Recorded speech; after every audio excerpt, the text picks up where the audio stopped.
everyone, and welcome to Call Your Hits, a Storm Riders Airsoft podcast.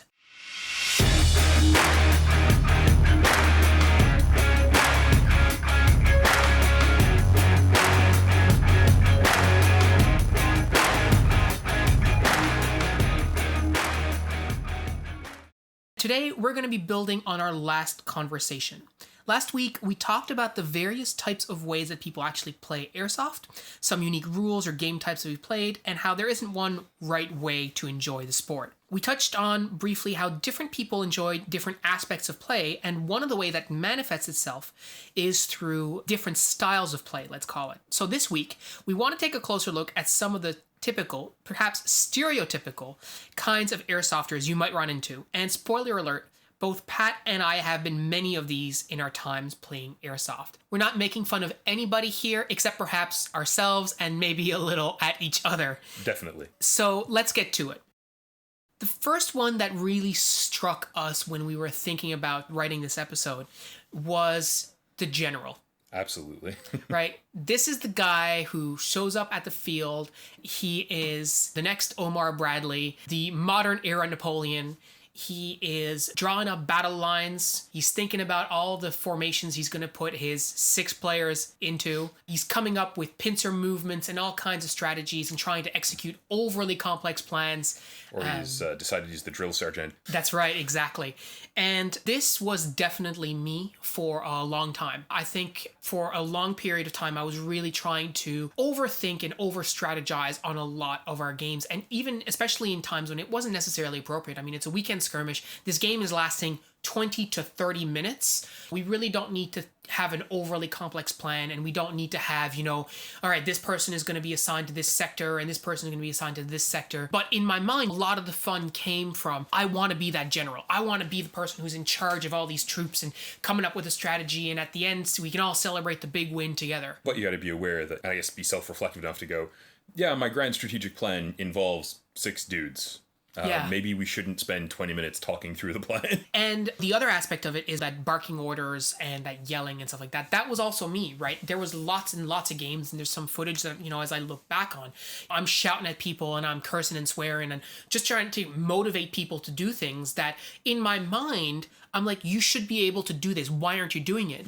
But in their reality, they're actually being shot at, so they can't do the thing that I want them to do. And shouting at them isn't necessarily achieving the result that I'm looking for, right? And hey, it's a game of Airsoft. It's not necessarily life or death. I've been hit with BBs a ridiculous amount, but not everyone is silly enough to just be willing to walk out into the line of fire to accomplish an objective in Airsoft when they could be more cautious and still probably win. And the other thing about the general is you're coming up with these grand strategies and you're coming up with a really detailed battle plan, and to you it all makes sense, but to other players who are looking at you from the point of view of, this is a weekend skirmish, this is a 30-minute game, I don't understand why this guy is being so ridiculous. It's way over the top, it's way too much, they're way too intense. And I've definitely gotten that reaction before. So one thing that's important to keep in mind there, if you're going to try to be sort of the general or the sergeant kind of player, is there's a distinction between yelling at people and engaging in leadership with a group of people you're playing with, right? And I'm the sort of person, I've known Phil forever.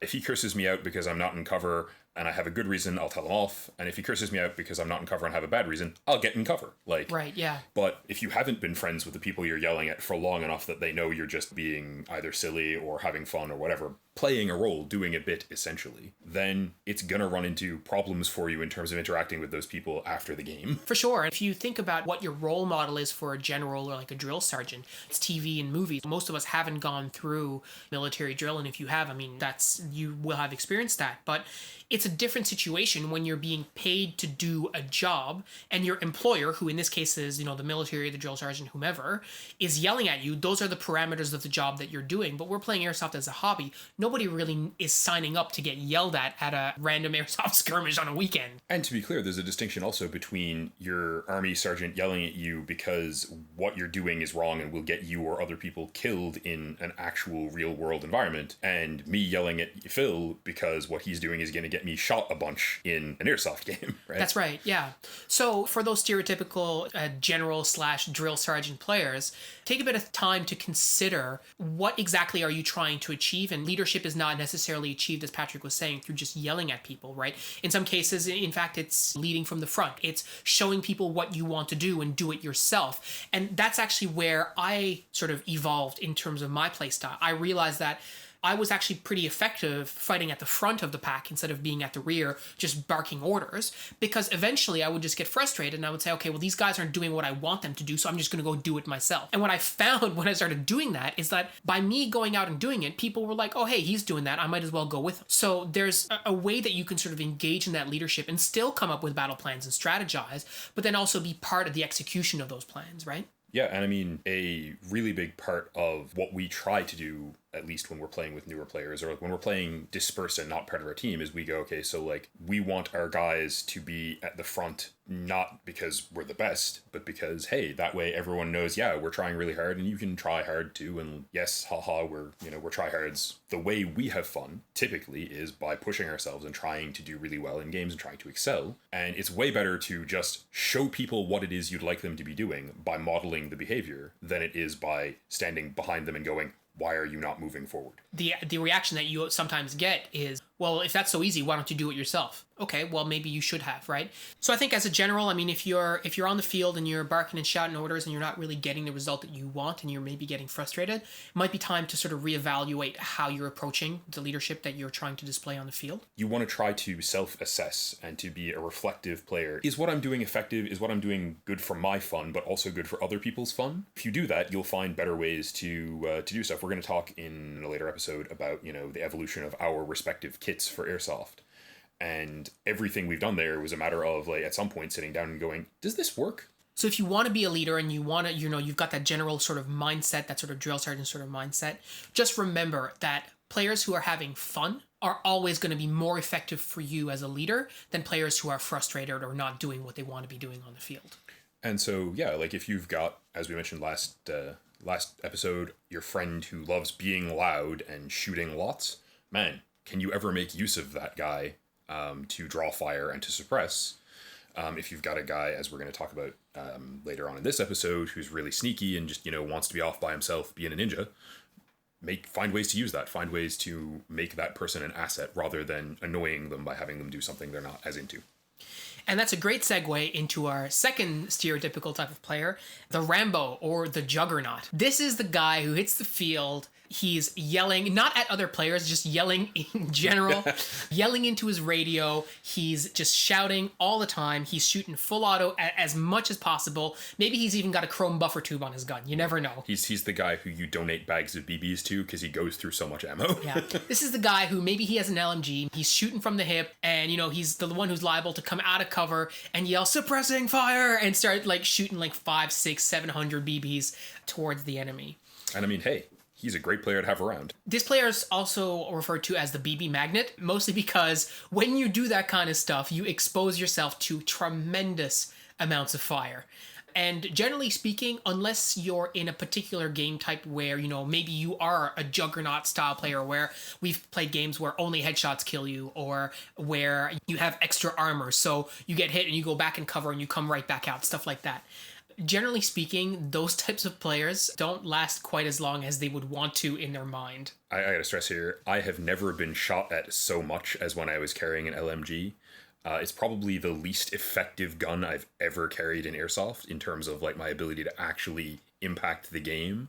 But the weight of fire I attracted simply by popping up with a Mark 46 was absurd, if a little bit uncomfortable for me personally. Yeah, and it's really interesting how you show up to an Airsoft game and people see a machine gun or an LMG and they go, oh my god, that guy's got an LMG. And in reality, our regular M4 style rifles are way superior to that. The rate of fire is comparable, maybe even the same. The range on our M4s is substantially better, not to mention the level of achievable accuracy from our M4s is tremendously higher. But yet they see that and they go, uh-oh. Right? Same guys, we have guys who play with an RPK, and you're like, oh my god, he's got an RPK. I'm like, well... And I mean, I've been doing this since 2007, and I am absolutely still guilty of that. I played 2 weeks ago. There was a guy with an RPK, and I was like, oh no, there's a guy with an RPK. Run. You know, in your mind, like if you're the kind of player who likes doing the Rambo thing, I think one of the things that we've both experienced is that it's really great for the movies, but it doesn't really work on the airsoft field. Just because you pop out of cover, you do the cool thing that you were going to do, but guess what? You get hit, right? And then you're off to the respawn. It's there in the name that we're calling it, right? Rambo doesn't get shot except cinematically because Stallone's the main guy, right? He's right in the movie. You know, there are a bunch of fun game modes that we'll probably talk about at some later point where, you know, you have the action hero guy getting to play the action hero guy for a bit, but we probably can see you and shoot you. That's right, yeah. The next stereotypical type of player that we see that rhymes with Rambo is the Geardo. The Geardo is... Hi, Phil. Yes. Well, okay. You know what? That's enough out of you. No, so the Geardo is the guy who shows up to the airsoft game. It's a day skirmish and they're rocking their MGGs. It's a day skirmish and they show up with 7 guns. They've got 3 pistols on them. They've got a Law rocket launcher. Hello, that's me. They're carrying all kinds of surplus kit. They've got tons and tons of gear. And while it's all really cool, it's just way too much. To use a personal example, right? Like I've carried a M203 launcher on an M4 for Airsoft. I did it for like 4 or 5 years. I still love it. It's super fun. But showing up to a quick like 5-minute team deathmatch with like 9 grenades on a bandolier in addition to your mags and everything else is a little unnecessary. Yeah, and I mean, we're not talking about situations where you're coming to an airsoft game and you've got your, you know, your AEG and then you've got your sidearm and then you've got a backup gun just in case your AEG goes down. That kind of stuff. That's not really what we're talking about. We're really talking about people who are showing up with way too much kit. And we've seen this a lot, especially if your field is not right next to your parking lot. You've got to haul all of that kit up. So for us, you know, we're one of the fields we play at Redcliffe, it's a hike up, and it's always been a hike up, and recently just got even more of a hike up. Yeah, absolutely. So if you're hauling like 60, 70 pounds of extra stuff, even if it's in just a, you know, a good rucksack or something like that, it's still heavy. You get to the game, you're already bushed. Like, that's not really helping you out. And I mean, you want to be able to carry all of your kit into wherever you're playing Airsoft, and then ideally not have to take 20 minutes to have a kip because you can't deal anymore. And I mean, like I said, I've been this player. I've been the player who's like, well, I just humped 5 guns, enough ammo for a small army, 6 grenades for my grenade launcher, 4 tornado grenades, a giant knife, a sword, and like 6 days worth of food up a hill. I'm just going to take a nap for an hour now. And, you know, Airsoft is a fashion show. We've talked, we haven't talked about it in the podcast yet, really, but we will in future episodes. Airsoft is a fashion show. You buy stuff, it's cool, you want to show it off. It's normal to want to sort of do show and tell with your kit, but there's a level of sort of practicality that you need to think about too when you're hitting the field. No one is doing this not to feel like a badass, right? Let's be honest. Every single person who plays Airsoft is at least a little bit going, Definitely. You know, I want to be an action hero. But you also have to be a realist in terms of like figuring out what you should bring to any given game. And sure, you have a bunch of different guns. Sure, you want to bring like 2 of them, but maybe don't bring 7 simply because carrying 7 guns up the hill is a pain. It's one thing when you're talking about hauling all the gear to the game and in your pack and stuff, but it's also what you're bringing to the actual match that you're playing. I've been this player in my past, and I think if you watch sort of our evolution of Storm Rider's kit, you'll see that our kit gets more minimalistic as we go because we're figuring out all the stuff that we actually need for a particular game. When I started playing, I had mags basically from the 9 o'clock position on my kit all the way over to 3 o'clock position. I had double stacked mags. I was carrying so much stuff. I know Chris in one of our other videos talks about like he carried like, you know, 50 feet of rope. You don't need all this stuff to play your typical airsoft game, right? So a couple of weeks ago we played, and I was testing out a new gun that I bought. I have an M1 Grand for the World War II kit that I am totally not doing, and I decided to carry it for a game, but also bring my primary rifle. And it got in the way. It was a huge pain in the butt. It was still a fun game. It was still, you know, it was a useful gun, but I definitely didn't need to do that, and it was definitely silly. For sure. So last words on the Geardo. Absolutely have fun with it, but also consider, you know, is taking all this stuff really necessary, and is it going to be hampering you later on, maybe during the game, or just, you know, is going to make you more tired than you really need to be? Yeah, do you need your 3-day pack full of stuff? Because I can promise you both Phil and I have taken like at least 2-day packs to Airsoft games and been like, no, we should wear them during the whole game because that's more realistic. And then gone, oh god, it's been like an hour and we are totally out of gas. That's right. So next up, we have the lone wolf, the solo player. This is the guy who only works alone. Maybe they don't want to work with other people, or more frequently in our experience, they're fine with being put on a team, but as soon as the game starts, they basically just disappear. They disappear into the bushes and they come back, 20 minutes later and they're like, yeah, I've killed 6 people. What are you guys up to? For sure, and there's a lot to be said about players who have a very high level of individual skill. Right, we think about Shane, and you think about Jason on our team. They're notorious for just, hey, where's Jason? Oh, he's in the woods on the left doing his thing. You're like, where'd they go? And they're like, oh, they pieced out that way. And you're like, good enough. As a team member, and as maybe you're your squad leader, or maybe a commander during a milsim, that's valuable because they're going to complete whatever objective that they can. Or that's what you think, but in reality, that doesn't always play out that way. So by working alone, you're at risk of not knowing what necessarily is going on in either a strategic or a tactical sense for the rest of your team. And yes, we've had players on our team who've gone off and done great work solo, but it took us a lot of work talking to them and discussing it to try to create situations where they could do that because they enjoyed it, but also situations where they were with the rest of the team because they do have high personal skills and I want them covering me. Especially if you're on a team, one of the reasons that you form a team, like Patrick said, is, you want to leverage the skills of other players, but you can leverage them in multiple ways. One of them, of course, is they cover your butt during a game, but the other one is you learn from them. So if you have a player who is a lone wolf and who has very high individual skills, you definitely want to pair him or her with someone else so that they can transfer some of that knowledge and some of that skill. So then suddenly you don't have necessarily a lone wolf. You have 2 lone wolves who actually can work together, and suddenly you have a useful team that you can employ in a more effective way to take objectives. And that's certainly something we've done in milsim games with a couple players who one of them was a really a lone wolf kind of guy, and then our team picked up one of his really good friends and he was like, well, I want to hang out with him, so yeah, I'll totally take him with me, and they both just got better. And the team of the 2 of them was way more valuable than I guess the sum of its parts. I do really want to stress here for all the sort of lone wolf players out there, buy a radio so that at least you can tell me you're doing stuff. Yeah, absolutely. The other piece about being a lone wolf and then learning how to work with a team is that it's a process. It takes time and effort to learn how to work with other people. So if you've only ever worked by yourself, it's going to be weird being paired up with someone and trying to be effective with them. I would know. I was that player. Think back to 2009, 2010 when we started the team. I was very much accustomed to doing my own thing. And I would really try and say, yep, I'm going to go with this player and we're going to work together. And then 5 minutes later, I would be by myself again. I personally remember a bunch of instances when I was trying to learn to work in 2-man pairs and 4-man fire teams and stuff, where some of our guys who've been in the forces looking at me and going, man, you disappeared on me there. We would have been more effective. You hadn't. You need to reassess what you're doing in game. Yeah. And keep an eye on where the guy you're buddied up with is and stay with them. And that takes practice. I mean, all of the teamwork stuff that we do takes practice. You're not going to start a team and be just rocking people's worlds right out the gate. You've got to work together. You've got to practice together. There's a reason hockey teams practice all the time. And I'm thinking back as well to that old meme of the USMC gunfight rules, right? Which is the first rule of a gunfight is bring a gun. And the second rule is bring as many friends with guns as possible. And that's very true for Airsoft. And that's a realization that I have in my own experience, working with the team overall, which is that you need to bring people. You are always more effective when you have other people with you.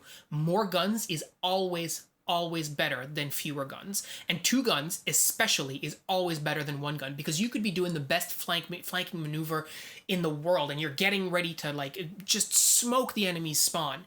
And if you just get hit out of nowhere, all that is gone. Whereas if there's a second player with you, your odds are double. At the engagement ranges Airsoft happens at, and with the guns we're using, you're going to get shot a bunch. So if you're off being sneaky in the woods and you've crept around and there are 5 guys there, you're not going to get 5 guys 90% of the time. As much as, again, to reference the whole action star thing, as much as we all want to be John Wick, we probably aren't. So you've got the lone wolf, who's really the really aggressive type of player. Then you've also got the complete reverse, right? Which is what we would call the overcautious player.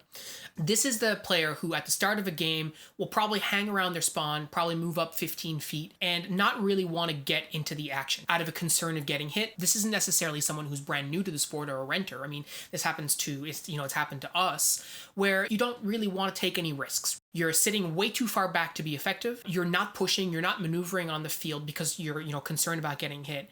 And the ultimate result, though, is that you're not useful to your team. And at the end of the day, you just end up getting hit by the enemy anyway. And you don't get a lot of the feel-good moments of Airsoft. You don't get that sweet kill on that guy who you just barely got the drop on. You don't get the adrenaline of getting shot at necessarily. And I want to stress, right, I was this player when I started, right? I remember really clearly my first game of Airsoft. There are two things I remember. The first one is I just sat basically where Phil put me because I'd never done this before, and I was not combat effective. And I remember that when push came to shove and I ran out of ammo, Phil hadn't told me what the mag release on a SCAR looked like, so I actually didn't know how to reload my gun. And this isn't just beginners either. Like, I think a lot of airsofters struggle with this even as they gain more experience. I know myself in certain games, I'm behind cover and I'm thinking, geez, am I really effective here or do I need to go somewhere else, right? And I'm thinking, I don't really want to do that because I might get shot. And then I got Chris going at me saying, hey, Phil, you got to move there. And I go, yep, I'm gone.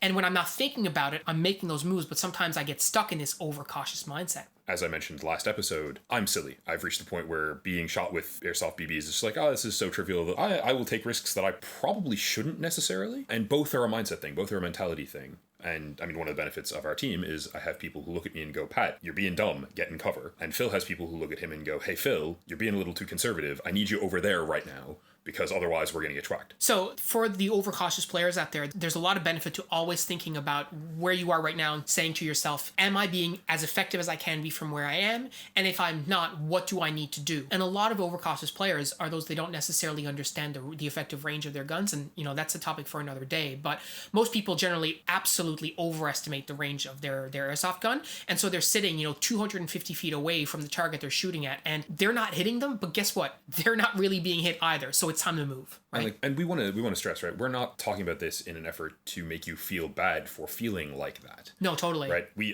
both on it. We have games randomly during the middle of the day where we're like, man, I really would not like to go get shot right now. But yeah, it's a mentality thing and it's a mindset thing, and you need to be careful about it because you're always more effective moving up with a group of people, even if you're not teammates, even if it's just, the 5 guys who you've been picked randomly to go with for this field end to field end kill team game. Being with a group of people increases your likelihood both of winning and, hey, if you're concerned about getting shot, of someone else getting shot instead of you. So which is why Phil got me into the airsoft community in general, because I'm a big dude and he hides behind me. But we'll get into that later. That's true. Pat is 6 foot something, I'm 5 foot nothing, so I can hide behind him quite effectively. I am mobile cover. Yeah. But yeah, so I mean, like Pat said, if you're the overcautious player, just take a bit of time and be deliberate about where are you right now? Are you being effective? Is there anyone I can move with? And then start, making some small moves and sort of breaking sort of out of that habit. After a while, it become natural. But again, it's the kind of thing that we still struggle with, on a day-to-day basis. Absolutely. In a sort of similar vein, another type of player that we see that we're often is overly static is the sniper. This is the guy who has a bolt-action rifle with a magnified optic and a full-blown ghillie suit. And they have watched a lot of Novrich videos and they think they're being combat effective at 300 feet. These are the guys who think they're really effective at extremely long ranges, and realistically they would probably be better served by being a little bit less static. In 2010, 2011, but it's actually Pat and I built a ghillie suit for me to use with an upgraded sniper rifle that I had, and it was super not effective. Mostly because I would just sit around and just wait for stuff to happen because ghillie suits aren't super mobile, especially in our woodland here. It's kind of hard to move around. We have in Newfoundland, we have very, very dense spruce and fir and pine and lots and lots of brush. So like moving around in the trees is very difficult in a light, slim-fitting kit. Moving around them in a ghillie suit is basically impossible with any degree of speed. As a result, I mean, we see a lot of players who, they have ghillie suits and they just sort of sit around and they sit, very far away and let the action happen in front of them rather than being, sort of a bit more up close and a bit more combat effective. And what we have experienced with that is going from the ghillie suit sniper that I found very not effective and comparing Jason, for example, and Mark on our team, who were 2 guys who had, what we would call designated marksman rifles, right? DMRs, as is, a very popular term. But they would be engaging targets really far away and they would be doing the sort of the sniper thing and the recon thing. But they were doing that basically online with the rest of the riflemen, for lack of a better term, on our team. One thing I really want to stress here, because again, I don't want people who are listening to this video to feel like we're calling them out, and neither does Phil. No, definitely. So what we're trying to talk to in terms of the sniper is how can you be combat effective? How can you be useful as much as possible in a game?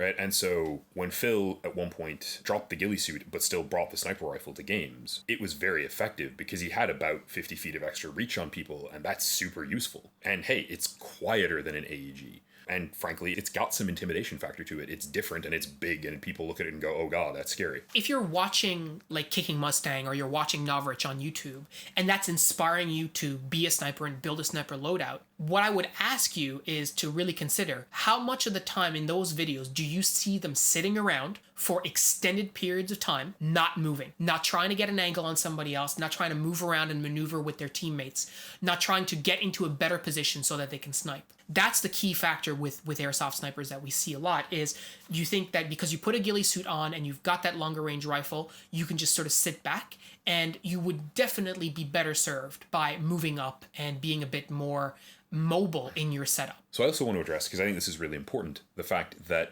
sniper's role in a milsim event is to go out and use the fact that, yeah, you're wearing a ghillie suit and you've got this really long range rifle. You're really there to use the magnified optic and the rifle to get intel for whoever your commander is in your milsim game. And that's a really, really useful role. But if you're doing the like ghillie suit rifle drag bag thing at your Saturday afternoon 3-hour skirmish, you might want to revise what you're doing, because it's not going to be effective, right? You know, if we're playing 20-minute games and it takes you 10 minutes to get all nice and concealed with your sniper rifle, what are you going to do for your team? What are you going to do to have fun? Unless, in fairness, you really, really love just getting entrenched in there and hiding in the trees.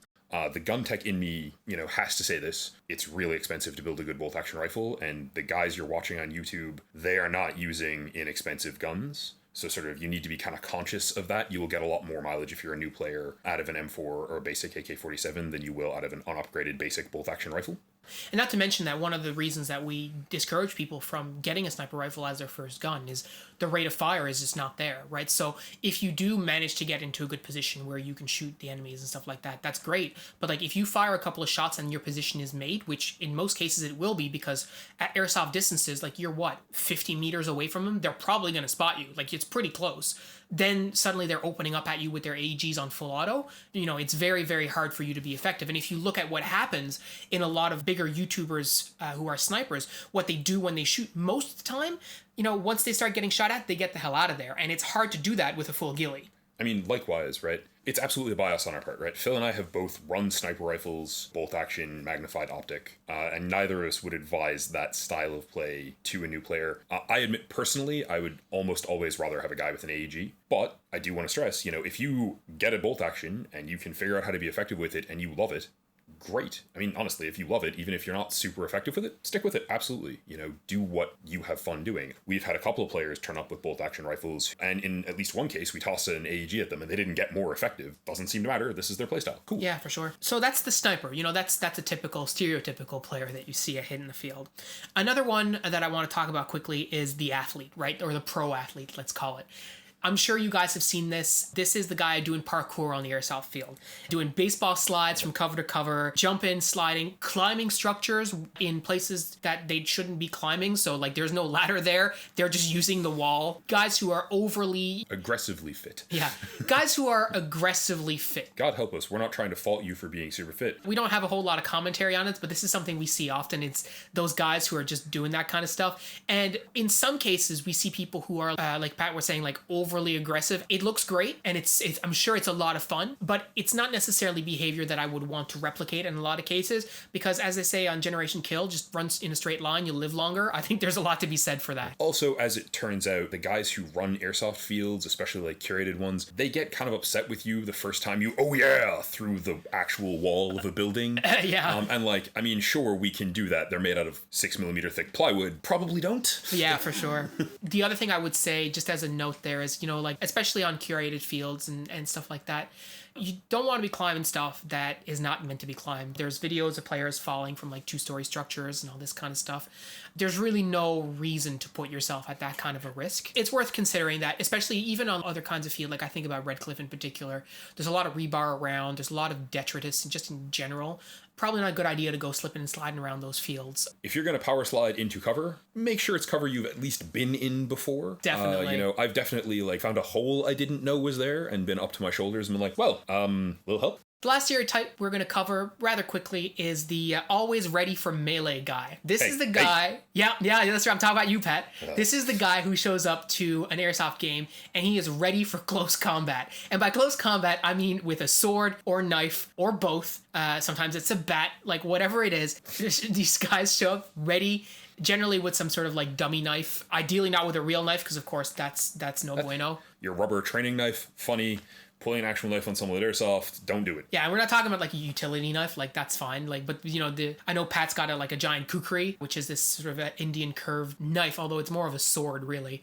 It's in between. Yeah, I mean, you know what? It's cool, but like you don't need to be showing up to an Airsoft game with that or like a machete or something. Totally. I mean, like I do bring the kukri to games at Redcliffe because if we feel like starting a fire because it's November and we're on a cliff in Newfoundland and it's -2 degrees. It's rad to have a tool to do that with, but like I'm not taking that out and waving at people at a game because that's not safe, and I'm not there to kill people. Like they're my friends. Yeah, for sure. And I mean, just from from the actual Airsoft perspective, what we really see a lot of is guys like with training knives and stuff that are strapped to their kit. Stefan on our team for the longest time, he used to have like a rubber training knife tucked into his shoulder pad, and he was like, oh yeah, I like to use that for close quarters and stuff. Okay, cool, but you could shoot him with your pistol, and that works just as good. I legitimately have brought a rubber training sword to Airsoft games. I'm inordinately proud of having killed a couple of people with it in, like, CQB games, but it's silly, and I don't bring that to a Milsim game. I don't bring that to anything where my teammates are relying on me to take things seriously and help them win aggressively, because realistically, bringing a knife or a sword to a gunfight is exactly as good an idea as it sounds. Yeah, that's right. So that's it, guys. These are some of the stereotypes. I mean, there's tons of different stereotypes that we didn't cover. I'm sure you guys have seen at your fields. And hey, like, if you have some you want us to talk about, you like our opinion on, please send us a list. So guys, thank you so much for tuning in. Next week, we're going to start a short run on Airsoft upgrades. Pat is our team's gun tech. We'll be going through some of the upgrades that we put in our Airsoft guns, sort of why we think they're important. If you have the chance, make sure to check out our YouTube channel as well. Subscribe if you enjoy the content to stay up to date, and we'll talk to you next time. Thanks for tuning in. Look forward to you next time.